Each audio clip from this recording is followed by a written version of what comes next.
पिछले एपिसोड में हमने देखा था यूफू लाउजी को पीछे खींचते हुए कहता है रुको, अकेले काम मत करो, ऐसा लगता है कि इस जगह में कुछ गड़बड़ है। इसके अलावा हुस्की के साथ मेरा स्पिरिचुअल कनेक्शन भी टूट गया है। और तभी वहाँ सेक्ट मास्टर आते हुए कहती है तुम बिना किसी तैयारी के यहाँ आने के लिए बहुत बोल्ड हो और जानलेवा ये जगह, और तुम बिना किसी स्ट्रिंग के अंदर आ गए। और उसकी बात सुनकर वो दोनों मन में कहते हैं क्या स्ट्रिंग, और वो सेक्ट मास्टर कहती है हेवनली माउंटेन हिस्सा की तरह खतरनाक है, तुम इतनी आसानी से कैसे अंदर आ सकते हो और बाहर जा सकते हो। तुमको अवश्य ही ये एहसास हो गया है कि तुम यहाँ अपनी डिवाइन सेंस यूज नहीं कर सकते हो, इसीलिए अगर तुम इस जगह पर फंस गए तो तुम केवल मौत की इंतजार कर सकते हो। और यूफू कहता है लगता है कि इस जगह को तुम अच्छी तरह से जानते हो। और सेक्ट मास्टर कहती है कितना, आफ्टर ऑल ये मेरा टेरिटोरी है और मैं फ्यूचर में हेवन जाने की तैयारी कर रहा हूँ। हालांकि ऊपर चढ़ने के लिए इस जगह की भीतर फॉर्मेशन को खोजना जरूरत है। पिछले दशकों में मैंने अनगिनत लोगों को अंदर भेजा है, लेकिन वे से भी रास्ता भटक गए। और यूफू कहता है इस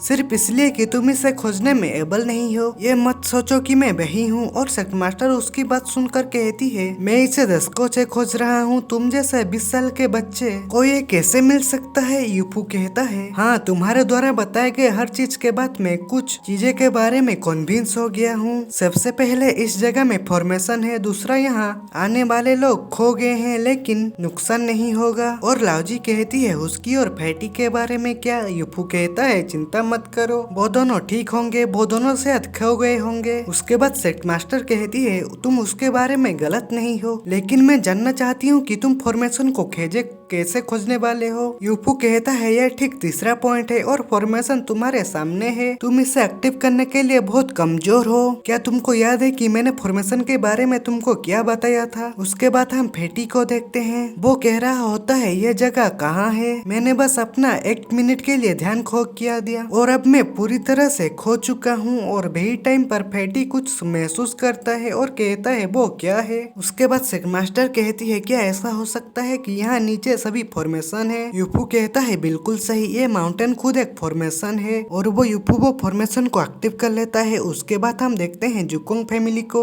जुकोंग ये सब देख रहा होता है और उसकी बेटा जूजिन कहता है डैड स्काई को देखो। और जुकोंग कहता है ऐसा लगता है कि यूफू गेट खोलने में सफल हो गया है, यूफू मेरी पोती तुम पर निर्भर है। उसके बाद हम लोसन माउंटेन को देखते हैं, वहाँ लाउजी की दादी खड़ी होती है और वो देखकर कहती है ये आरोही घटना है, वो लोग आरोही हैं। और उसके पास वाली लड़की कहती है हाँ। उसके बाद हम लोलिन और उसके फादर को देखते हैं। लोलिन के फादर कहता है तुम यूफू के साथ क्यों नहीं गए। लोलिन कहती है उसकी प्लेट में बहुत कुछ है, मैं उसकी कुछ भी हेल्प नहीं कर सकता, और इसके अलावा आपकी बेटी उन हेरम के बातों में नहीं पड़ता है। उसके बाद हम वही आदमी को देखते हैं, वो कहता है वो बच्चा किसी भी मोमेंट में आने वाला है, आओ जल्दी करो और छोटी सी दुनिया की उन्नति को नष्ट करने के लिए तैयार हो जाओ। उसके बाद वो सेक्ट मास्टर वो गेट को देखकर कहती है ये आरोही का गेट है, मुझे शायद साथ जाना चाहिए। उसके बाद यूफू अपनी सांस खींचते हुए जोरों से कहता है फेटी और उसकी गेट खोल दिया गया है, जल्दी करो और वहाँ ऊपर चढ़ जाओ। और यूफू की बात फेटी सुन लेता है और कहता है उसकी ब्रदर फू ने हमें कहा कि वहाँ उड़ने के लिए। उसके बाद यूफू लाउजी को कहता है लाउजी क्या तुम तैयार हो, और वो हाँ कहता है। और यूफू कहता है तो फिर चलो। और वो गेट के पास जाने लगते हैं और पीछे से फेटी कहता है ब्रदर यूफू। और यूफू कहता है तुम मुझे पहले ही फॉलो कर रहे हो, बहुत अच्छा, तुम जो कर रहे हो उसको फॉलो करो। उसके बाद वो गेट में कुछ गड़बड़ होने लगता है और यूफू कहता है अरे नहीं कुछ गड़बड़ चल रहा है। उसके बाद सीन कहीं अलग ही शिफ्ट होता है और यूफू जमीन में पड़ा होता है। और यूफू कहता है ये जगह कहाँ है, मैं कहाँ हूँ, मैं तो अभी चल रहा था। और वो वही टाइम पर वो गेट के अंदर जाने वाली सीन को याद कर रहा होता है और वो कहता है हाँ मेरे हेवन के खोलने के दौरान कुछ हुआ और मुझे कुछ भी याद नहीं आ रहा है। मुझे आश्चर्य है कि वे लाउजी कैसे कर रहे हैं, कुछ बुरा होने से पहले मुझे अपने और रिकवर करना होगा। और वही टाइम पर यूफू के ऊपर कोई अटैक कर देता है और वो आरो लगने ही वाला होता है कि यूफू डॉज कर लेता है और फिर से कोई आरो से अटैक करता है और यूफू फिर से डॉज कर देता है। और यूफू कहता है आरो इस सुनसान जगह में, लेकिन वो मामूली है। और वही टाइम पर पीछे से कोई यूफू के सिर में डंडा मार देता है और यूफू बेहोश होकर नीचे गिर जाता है और एक लड़की लड़की यूफू के पीछे खड़ी होती है और वो लड़की कहती है मुझे लगता है कि ये काम करेगा। उसके बाद रात हो जाती है और वो लड़की आग जला कर बैठी होती है और यूफू की धीरे धीरे आंख खुलता है और वो लड़की कहती है तो अब तुम जाग रहे हो, मैंने तुम्हें इतना नहीं पीटा। और यूफू वो लड़की को देख थोड़ा हैरान होता है और वो लड़की कहती है और अब तुम पूरी तरह से जाग चुके हैं। और यूफू वो लड़की को देखकर मन में कहता है जानवर के कान वाला इंसान। और वो लड़की को कहती है तुम कौन हो और तुम मुझे बांध कर क्यों रखा है। और वो लड़की कहती है मैं एमेंग हूँ और अब से तुम्हारा ऑफिशियल मास्टर हूँ और तुमको आज ही इस टूर्नामेंट में शामिल होना है और मुझे जीत दिलानी है। और यूफू वो रस्सी को तोड़ने की कोशिश कर रहा होता है लेकिन वो नहीं कर पाता और वो मन में कहता है क्या चल रहा है, मैं बाहर क्यों नहीं निकल सकता। और वो लड़की को कहती है तुम किस बारे में बात कर रहे हो, मुझे जाने दो वरना। और वो लड़की कहती है अपनी सांस बर्बाद मत करो, ये रस्सी 1000 साल पुराने एक पेड़ की शाखा से बनी है, तुम जैसे लोगों के लिए विशेष रूप से बनाया गया है। और यूफू कहता है क्या तुम एनिमल सेक्ट से हो, अगर ये मेरी इंजरी के लिए नहीं होता तो तुमको मुझे मारने का मौका नहीं मिलता। मैंग कहती है हमारा एनिमल सेक्ट जानता है कि अपने शिकार को हमें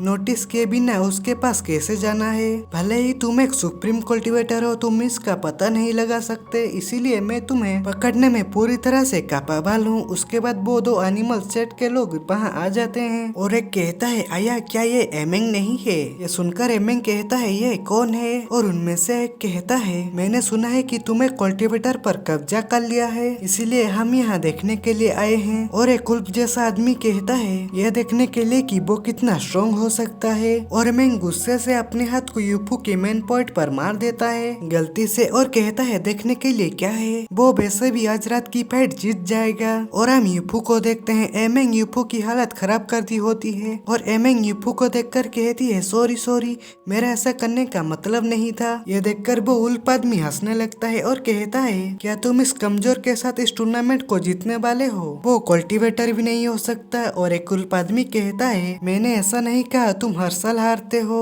तुम इस साल खुद को शर्मिंदा क्यों करना चाहते हो, ये बेहतर होगा कि तुम किसी के साथ बिस्तर पर मिलो। लेकिन असली सवाल ये है कि क्या कोई ऐसा करने को तैयार है। और एमेंग उनकी बात सुनकर गुस्सा हो जाता है और कहता है क्या ये घृणित नहीं है। और यूफू ये सब कुछ देख रहा होता है और वो उल्फ आदमी कहता है मैं तुमको बता दूं पिछले साल तुम्हारे जानवरों को मेरे द्वारा टुकड़े टुकड़े कर दिया गया था और इस साल भी कोई एक्सपेक्टेशन नहीं है, इसीलिए अपनी लिमिट जानो। और एमेंग उसकी बात सुनकर चुप खड़ा हुआ था और यूफू वो उल्फ आदमी को कहता है मुझे फाड़ने के लिए तुम्हारे पास उतनी शक्ति होनी चाहिए, कैसे होगा अगर हम एक बेट लगाएं। और वो दोनों यूफू की बात सुनकर घबराने लगते हैं और एक उल्फ आदमी कहता है ये आदमी एक सुप्रीम कल्टीवेटर हो सकता है। और यूफू कहता है क्या अब तुम डर गए। और वो उल्फ आदमी कहता है हम नौकर से शर्त क्यों लगाएं, इसके अलावा और तुम इतने ही शक्तिशाली हो तो तुम अपने आप को एक एमेंग के द्वारा क्यों कैद होने दोगे। एमेंग ये सुनकर कहती है तुम्हारा क्या मतलब है, क्या तुम कोशिश करना चाहते हो बास्टर्ड। और वो दोनों वहाँ से जाने लगते हैं और एक आदमी कहता है आज रात टूर्नामेंट है, हम पता लगाएंगे कि ये सच है या नहीं। और पीछे से एमेंग कहती है क्या तुमको लगता है कि मुझे डर लग रहा है। और वो उल्फ आदमी कहता है एमेंग बस अपने नौकर को उसके बचे हुए लाइफ का मजा लेने दो। और वो हंसते हुए वहाँ से चला जाता है।